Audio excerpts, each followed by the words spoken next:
Mamă, ce șans să-ți bași. Acum, hai, 3, 2, Am transpirat tot, sunt loarcă. Loarcă sunt. Nu ai luat-o bine. Da.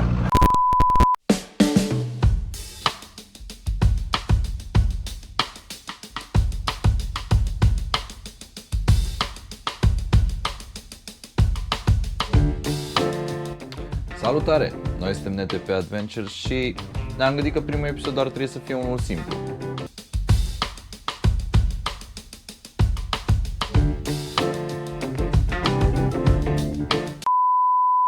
Dacă ar vedea cineva, ar spune că a făcut intenționat. Tocmai ce am filmat împachitarea de bagaje, frumos acolo, am arătat. O să pună Cosmin poate câteva cadre cu voice-over sau cu muzică. Acum nu mai am nimic aici. Dar am făcut tot asta fără să dau drumul la valieră. E super. Acum sunt deja în stadiul ăsta. Suntem împachetați. Asta doar o să vină puțin deasupra celorlalte bagaje. Așa că o să vă arătăm cadre de când le urcăm pe motor.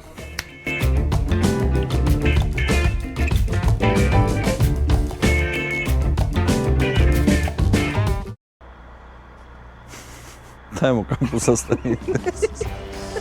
Ce curmos. Bună ziua, domnul, ce faceți? Bună ziua, iată că am ajuns. Ce faceți, prieteni? Ne-am întâlnit, a ajuns și Cosmin de la Brașov.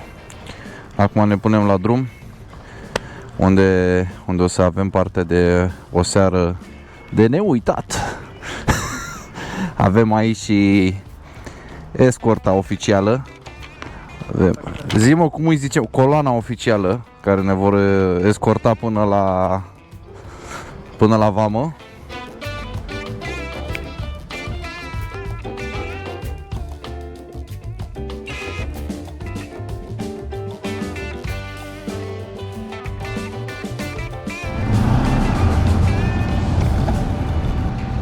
Și băieții ăștia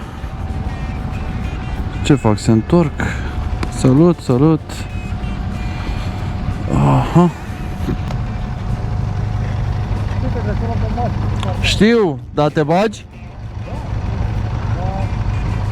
Păi de-aia spun. Te duci tu primul? Mai degrabă fac de loc. Ok.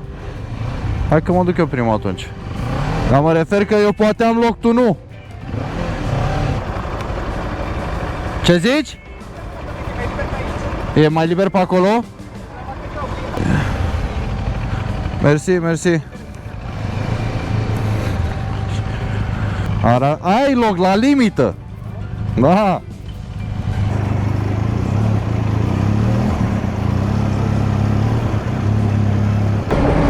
Mamă, ce m-am speriat, băga mea și m-am speriat de trenul ăsta. Tu-ți gura mătii de tren.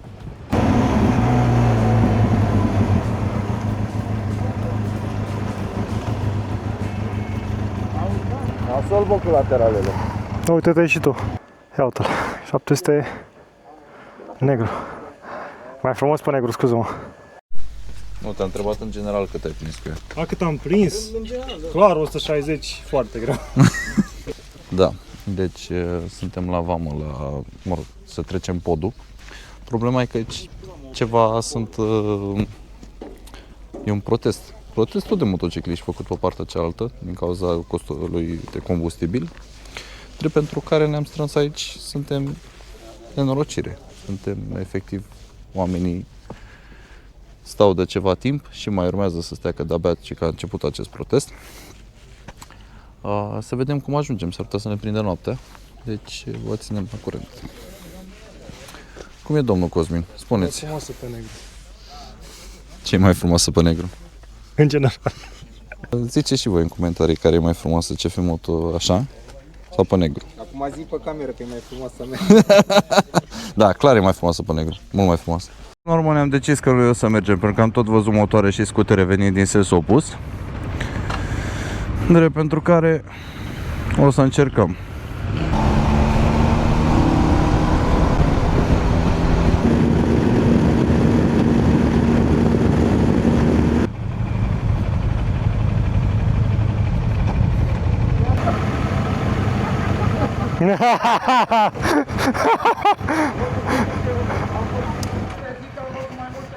Hello.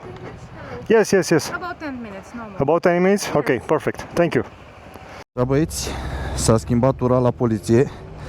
Am mers la băiatul ăsta, l-am rugat frumos. Pică haideți, domnul, că ne lasă și pe noi să trecem.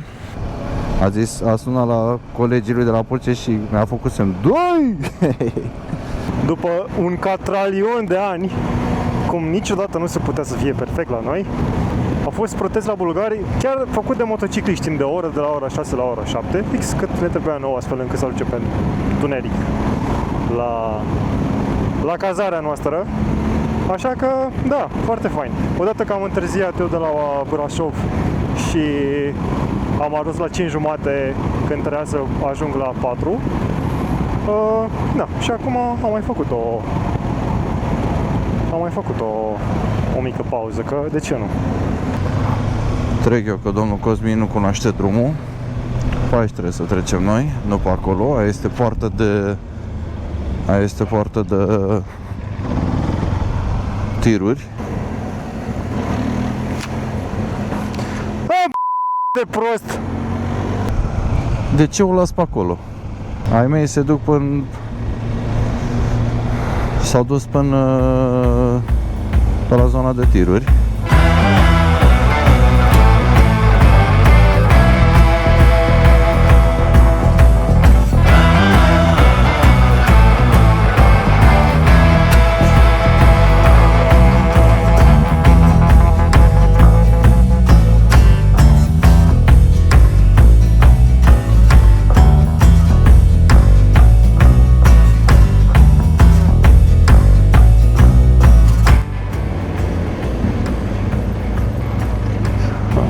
Deci, zi, pastile, lemne, bere. Pastile, lemne, bere, apă, cafea. Mai merg, au zis, da. Distracție faină. Bă, mersi mult. Cu drag. Ne-am alimentat, ne-am luat apă. Mai avem 29 de minute. Se cam duce lumina. Sperăm să găsim repede loc de campat și să găsim lemne. Pentru că noi am vrut să trișăm și să ne luăm niște lemne de alea la noi și să pară că o să căutăm și noi 2-3 lemne, dar pare că acum suntem nevoiți să facem asta pe bune. Oare ăștia prin benzinării, Cosmine, au lemne? Ca la noi, gen? Aș putea să merg să încerc. Ia du-te că eu am trecut. Treci așa prin ea dacă e și îmi spui că și acum mă întorc. Au de aprins, cred. Bă, man. Au grătar din ăla, numai să-l faci de la de unică folosință. Hai, ia și un de la noi. Hello.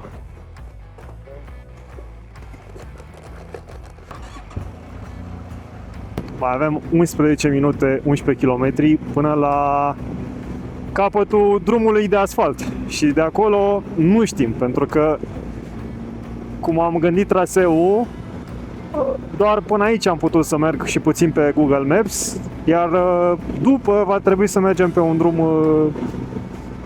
nici nu pot să-l numesc forestier, e un drum agricol, care ne va duce până la marginea lacului. What the fuck? Mamă, ce m-am căcat pe mine să-mi bag picioarele. L-ai văzut pe ăla? Băi, ai luat șpânul de urs la tine? Nu! Suntem bine, suntem bine. Nici nu am căcat pe mine, nici nu am pielea de găină. S-au spanat ăla acolo, efectiv. Chiar ne gândeam noi, zic, hai că trebuie să avem și noi un hook. Ce hook, bă? Bun, e bine. Pe lângă faptul că ne-am dus în ciulă cu timpul și evident că e noapte și la noi dacă nu e ploaie e noapte, dacă nu e noapte, dacă nu se asta e noapte și ploaie, deci e bine. Sau să mai dăm încă de vreo 2-3 băieți ăștia de asta acum. Da, nu, eu dacă mai dau de unul mă întorc. Nu, aia e, gata. Aventura strigațura, atât a fost. Ia zi, tată, ești gata? Haide. Că eu nu. Da. Ce zici, e o idee bună? A fost o idee bună? S-ar putea să da, s-ar putea să nu. S-ar putea să... Nu, te mai întreb o dată, tu trebuie să zici a fost o idee. A fost o idee? Nu. Am crezut că am dat de o broscă țestoasă. Dar n-am fost o broscă țestoasă. Uelo! În mod normal trebuie să mergem în picioare, da. Ce să mergem ca lunecă în ultimul... Bă! Traction control, Andrei. Trebuie să-l dezactivezi? Unde este traction control la tine? Bă, mie mi-a alunecă rău, bă. Nu cu să alunece, mă. Dacă mie nu mi-alunecă, ție cum îți alunecă? Vreau și eu să știu. Nu știu, mă, fuge roata. Îți fuge roata. Ai treabă. Tu gura mătii viața. Păi dacă am... Mi-a murit în mers.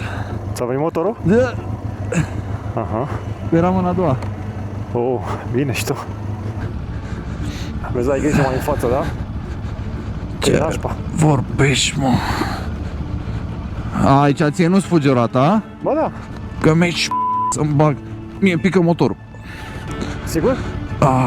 Ai căzut? Încă nu. Ține-o. Dar nici mult nu mai am. Ia-o încet. Vezi că mă opresc un pic, că vreau să văd înainte. Suntem bine. Bă, dar nu e mai bine pe dreapta, mă? Păi nu știu cum poți să ai prin dreapta mie să nu facem vreo schemă. Dar uite, acum pe unde se e bine.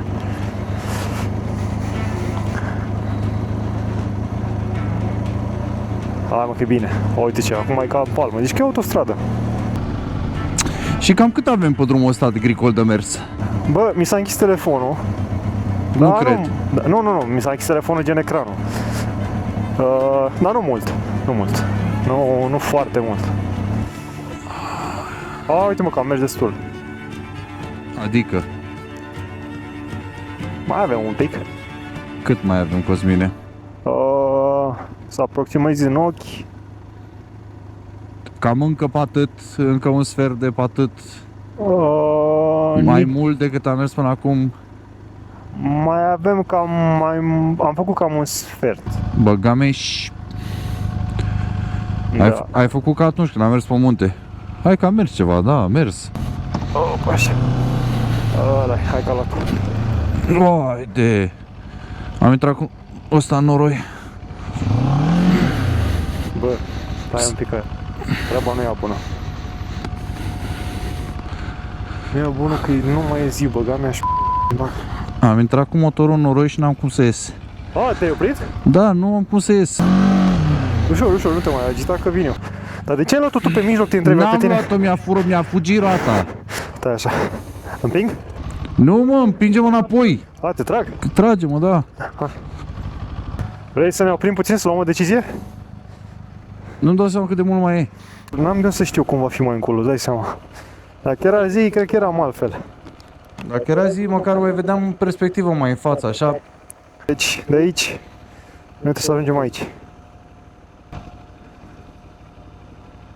Să-ți bași Cosmine, mai avem o groasă. Ar mai fi o variantă, dacă nu, fii atent, dacă nu facem altfel. Hai să ne întoarcem, mergem pe drumul principal, venim în oraș și vedem dacă reușim să reușim. Hai să ne întoarcem. Da, mă, nu uite aici. Aici pun pinul și aici ne ducem. 8 minute. Pana mea, noi avem de pus corturi, avem de făcut mâncare, la 2 ne culcăm, Cosmine. Da, deci dacă ar ști nevestele noastre pe unde am ajuns, nu ne-ar mai lăsa, ar zice că suntem o influență negativă unul față de celălalt și ar zice, nu, stați acasă. Ne-ar pune motoarele la vânzare. Uite, vezi? Mai devreme era încrispat, acum pe aici, din picioare, îi dau de... Ia uite și tu, trebuia să-i dăm înainte, mă.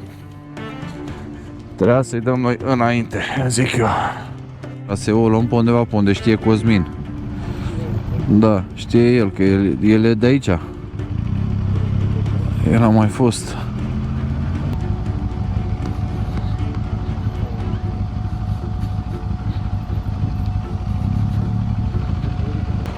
Eu cred că mergea și din picioare.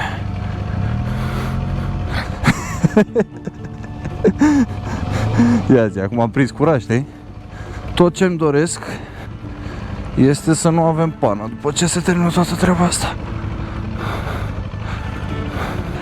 Haide să lăsăm cumva pe aici și să o luăm puțin pe jos, să vedem cât mai avem.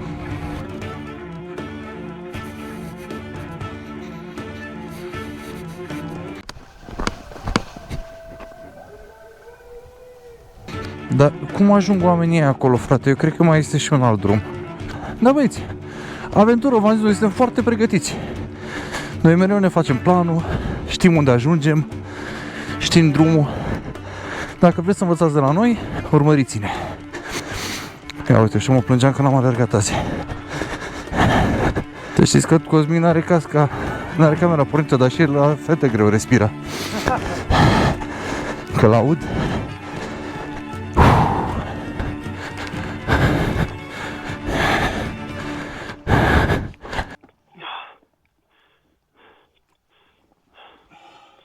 Deci nu suntem deloc dubioși. Absolut deloc.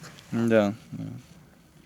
Nici nu colorizăm asta în mijlocul pustietății în pana mea, nici nu știu unde suntem. Bă, da, poate... Stau că le las și eu la oameni ca să știi și unde suntem. Da, gata mă, ați aflat? Să nu cumva să veniți aici. Bă, da, știi că noi am lăsat astea pornit de ceva timp, poate nu mai pornesc.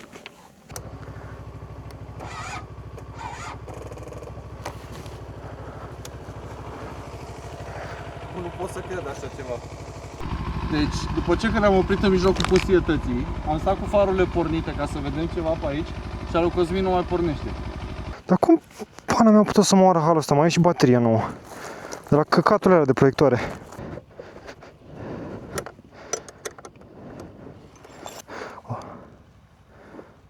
E cu verde? Dă-i. Stai, cheia. Stai, zic eu cum. Dă-i. Stai. Dă-i. Oh! Am salvat!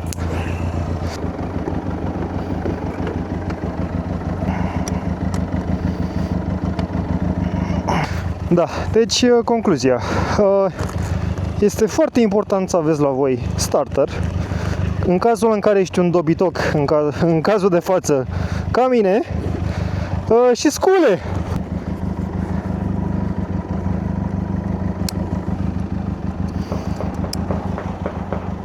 Bă, man! Bă, man! Am auzit pocnituri. Mă mișc repede. Hai să nu ne agităm prea tare. Important este să plecăm de aici. Poți? Gata. Hai, Caloto. Hai. Hai.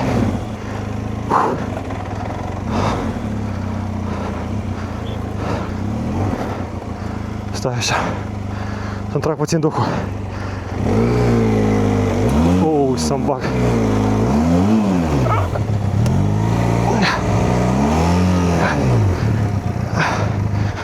S-a oprit?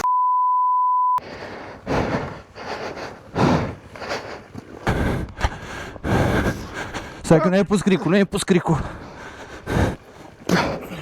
Să nu scăpăm la vale, stai așa. Dar nu trebuie să lași cricul.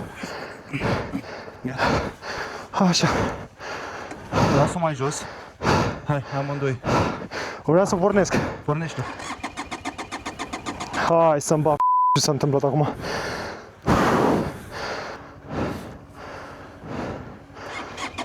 A luat-o. Ia-o prin dreapta, uite, mai bun prin dreapta. Da, ai dreptate.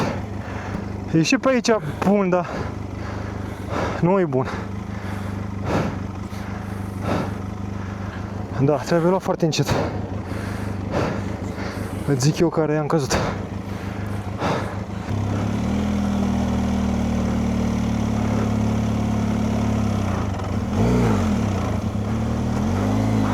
Doamne ajută să nu cadă și capra mea, că dacă a căzut asta, nu mai ridică nimeni.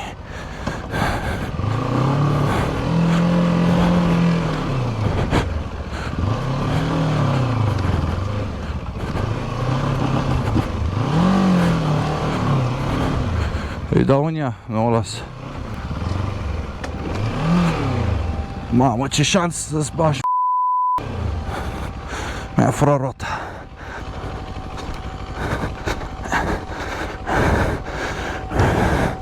O să întreb rota. Hai să vedem, stai așa.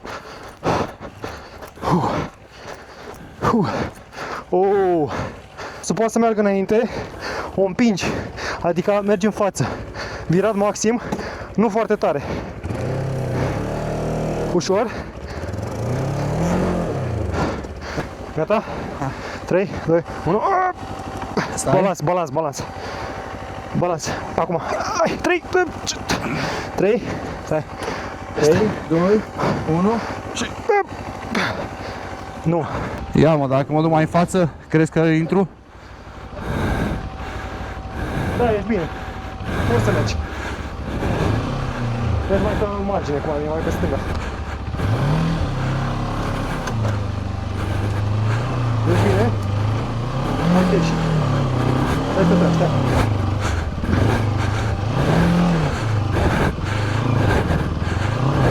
Ai luat-o? Gata, mă, băgăm și... Hai.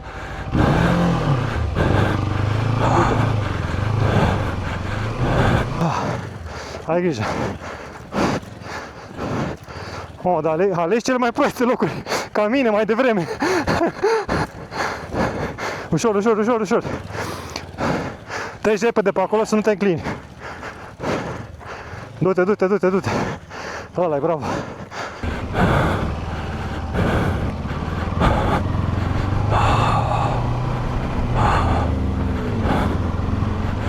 Scura motiv viață. Da, nici nu știu dacă mă văd, nici nu mă mai interesează dacă mă văd. A fost rău. A fost rău de tot. Era amuzant că, na, evident, noi ne facem acum scripturile și cu ajutorul ChatGPT-ului, că așa face toată lumea. Și era amuzant că el ne-a tot zis, știi, să nu forțăm, să nu dramatizăm chestii. Da, am dat drumul la cameră că așa se face, să vedeți partea reală a lucrurilor. E 11 noaptea. Trebuie cumva să ne decidem ce facem. Propun așa.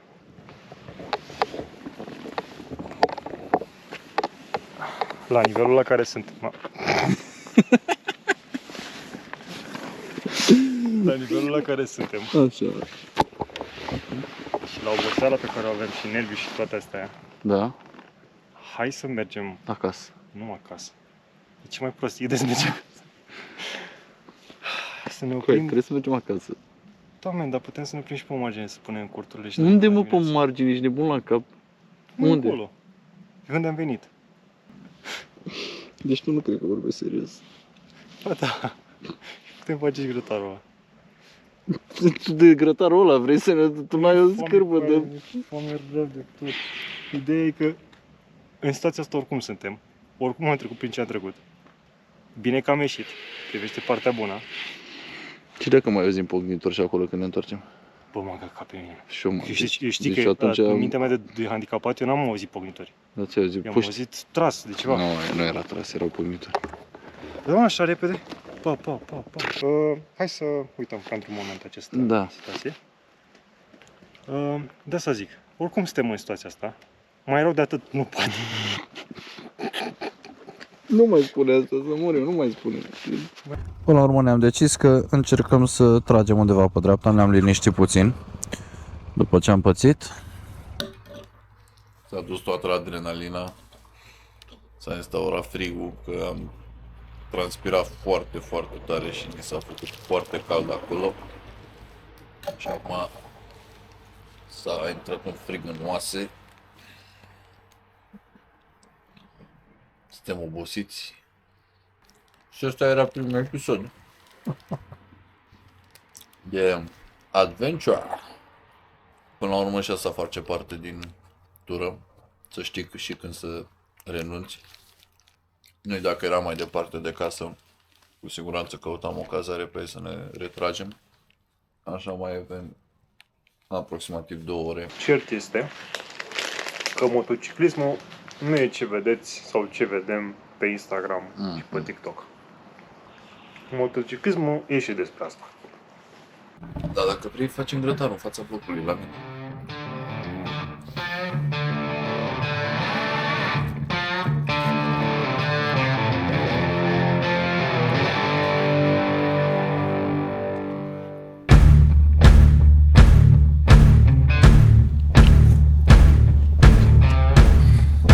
Nu mai mi pleca scaunul ăla. Bun! Ce faceți, prieteni? Hei, bună, salut! Doar acum, de pe starea canalului și de gen să ne prezentăm și pe noi și alea. Ok. Eu sunt Andrei.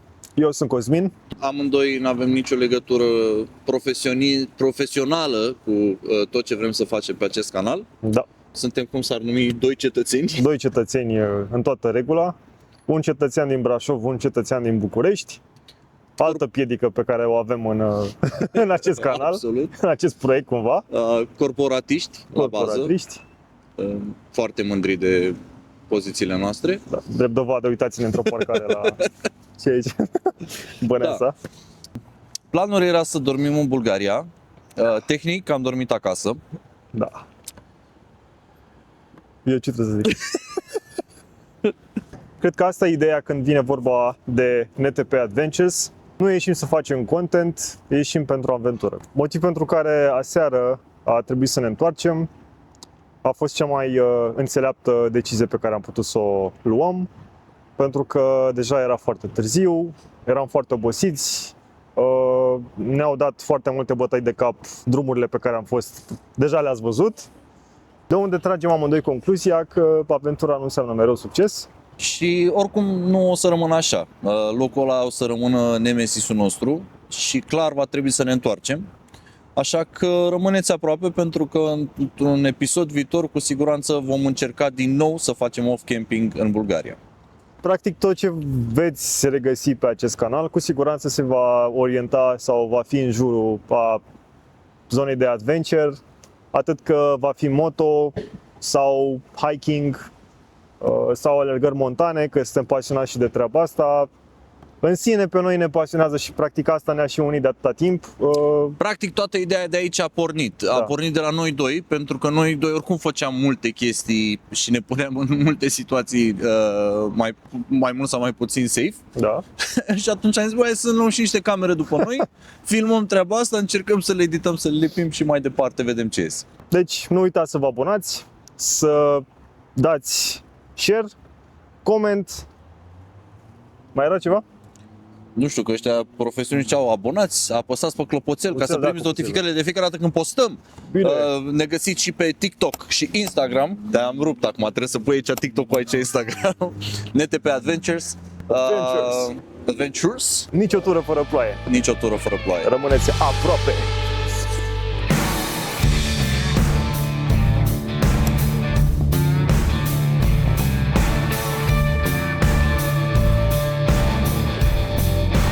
Cred că e bine. E super.